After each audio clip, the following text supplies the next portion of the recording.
Hi, my name's Jennifer Miller. I'm 52 years old and I'm from Frederica, Delaware. My name is Kathy. I'm 55 and I'm from Dover, Delaware. Hi, my name is Kristen. I am 48 and I am from here in Delaware. I was diagnosed with breast cancer when I was 50 years old. That was not something I had on my bucket list when I turned 50. When I was first diagnosed, I was 54 years old. I was 41 years old when I was diagnosed with breast cancer.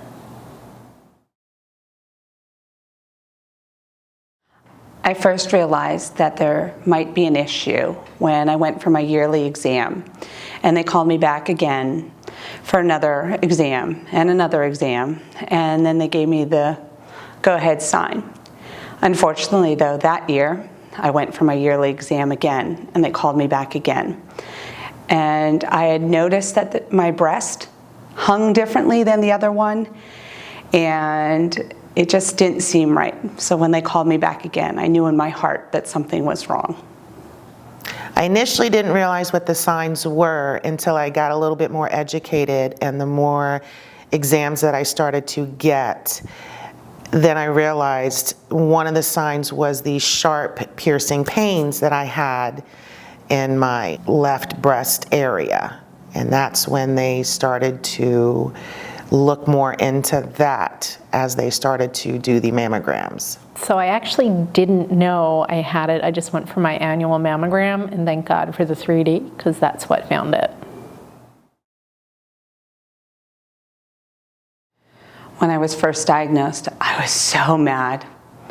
I was mad when I went back to have another ultrasound done, and they told me I needed to have a biopsy done. And I was mad because I was only 50 years old, and I just wanted to die and cry. I can remember the day that I was given the word that I had breast cancer, and I just sat in the office, and Dr. Newell just stood there, and my older daughter sat on the chair, and I just cried. I didn't know what else to do. I just felt so lost. And how could this happen to me?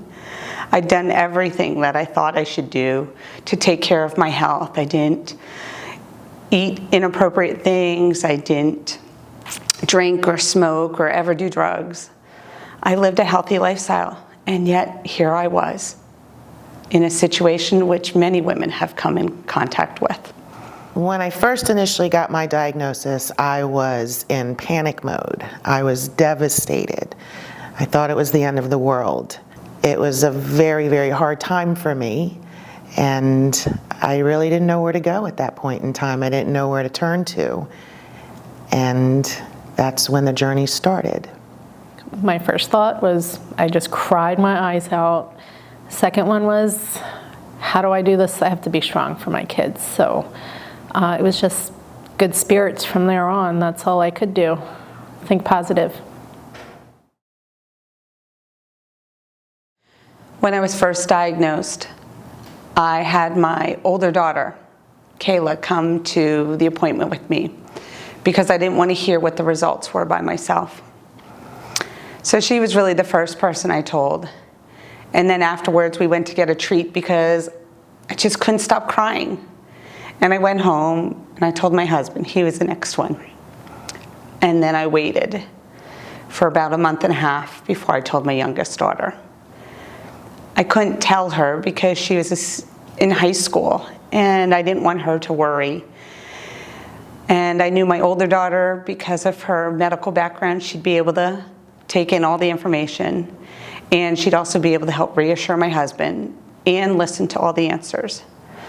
So they were my first part of my team. The first people that I shared my diagnosis with were my sisters. I am one of 5 sisters, and this has been something that was a concern for all of us because of the density breast that we all have.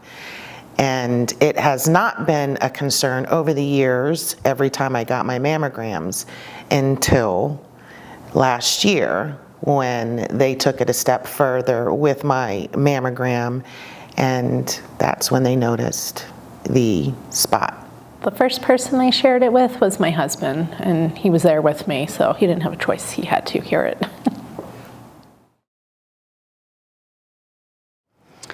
My biggest source of support has been my family and my medical team. I can't thank Dr. Newell and her team enough for, with each appointment, listening to me, answering my questions, hearing my thoughts, my concerns, as well as all the people that I've come in contact with who are also survivors. And because I've become a member of the Breast Cancer Coalition here in Delaware, they have really helped with answering my questions, listening to my fears, and allowing me to understand that my story, although maybe different from others, is still my story. So between my family, my medical team, and those friends that I have that are survivors, each day has become easier. The biggest source of my support, I would have to say, is my son, Anthony. He has been the greatest. Checks on me daily, even though he does not live in Delaware. He lives in Florida. Also my sisters and my family, and definitely my friends. They have been the biggest support, the best support. My biggest source of support has been my entire family, my friends, just everybody I know has always been there for me.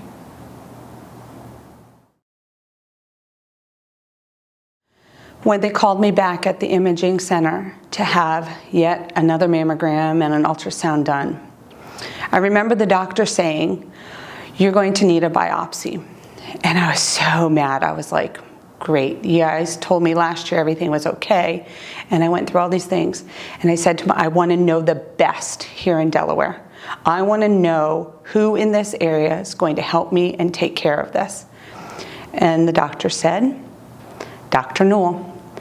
I walked out of that office, and as I walked to my car, I called Dedicated to Women, and I asked to schedule an appointment with Dr. Newell.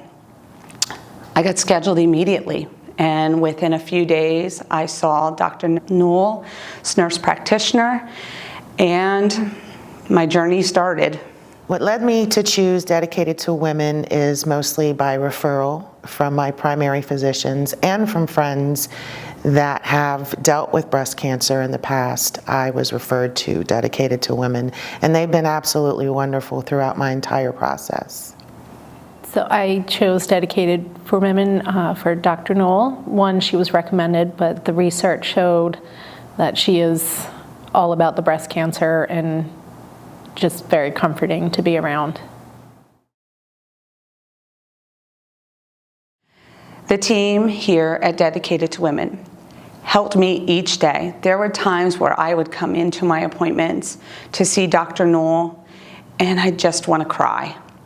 And whether it was the nurse taking me back and weighing me, to walking back to the room and sitting and listening to me and all of my concerns until Dr. Newell came in, and then Dr. Newell coming in and listening, even her answering my questions about my trip to Utah, to go to the Utah 5.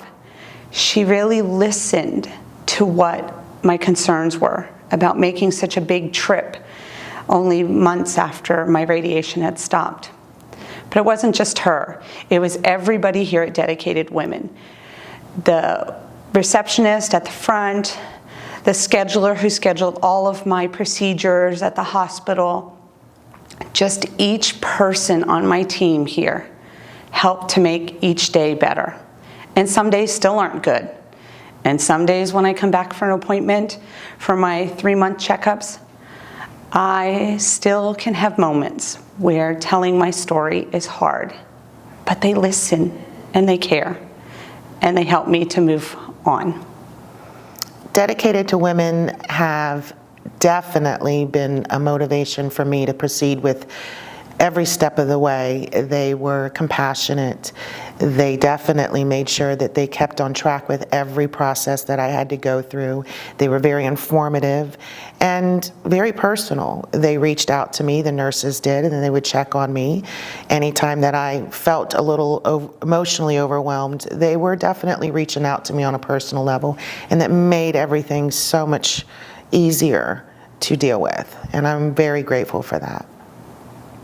During my treatment, they've all treated me like family, like they understood, and that really helped a lot.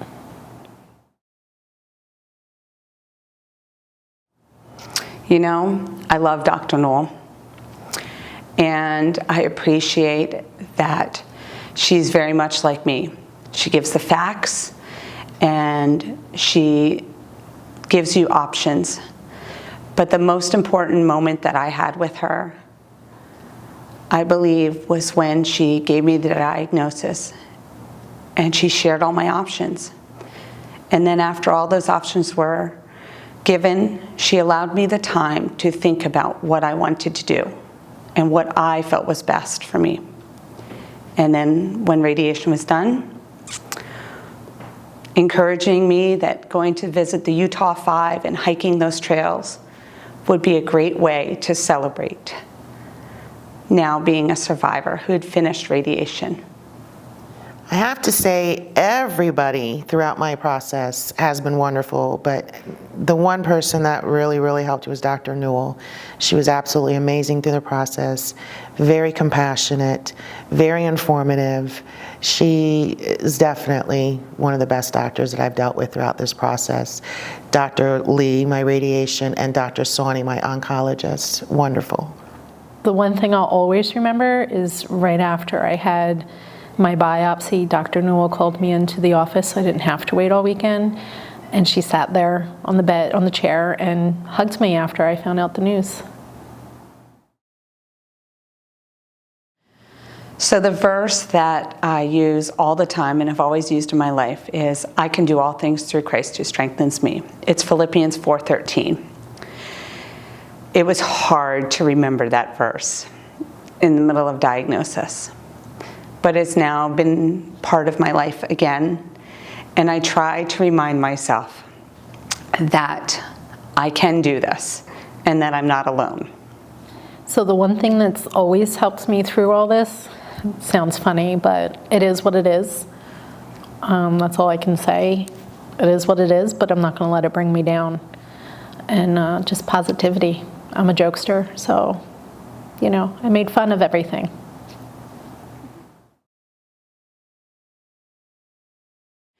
If I were to talk to another woman who is recently diagnosed, I would tell them it's okay to be mad. It's okay to be angry. It's okay to cry. It's okay to scream, because those are real feelings. Wow. Still real for me today. As I try to hold back tears, whatever you're feeling, it's okay, because your journey is so important to who you are and your livelihood. And sharing your journey, although different from somebody else's, will help you to grow and to heal and to find support from others. That is essential, in my opinion, to any breast cancer survivor. So cry, scream, yell, shout, but whatever it is, know that it's okay. What I would say to another woman that would come across a breast cancer diagnosis is to have faith, rely on your support system, educate yourself, stay on top of things, and always have faith and know that you can get through this. You will have your ups and downs, but again, it's all about faith, and rely on your support system, and you will be just fine. You'll get through it. For anyone out there who's just getting the news for the first time, you're not alone. Every case is different, but you're never alone. And there are some amazing support groups out there. I recommend joining as soon as you can.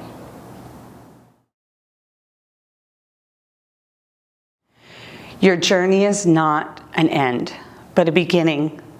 It's a beginning to changes in who you are and who you are going to become. It doesn't mean it just stops. It means now that you have an opportunity to talk with other survivors. It's an opportunity to realize that you can do this and you're stronger than what you really thought you were. Understand that you're stronger on the other side. So keep fighting, Keep asking questions, keep seeking support, and know that there are many survivors out there who are willing to help you, just like they helped me. The one thing that I want women to know going through breast cancer is there are treatments out there. Stay on top of it. Make sure you get checked.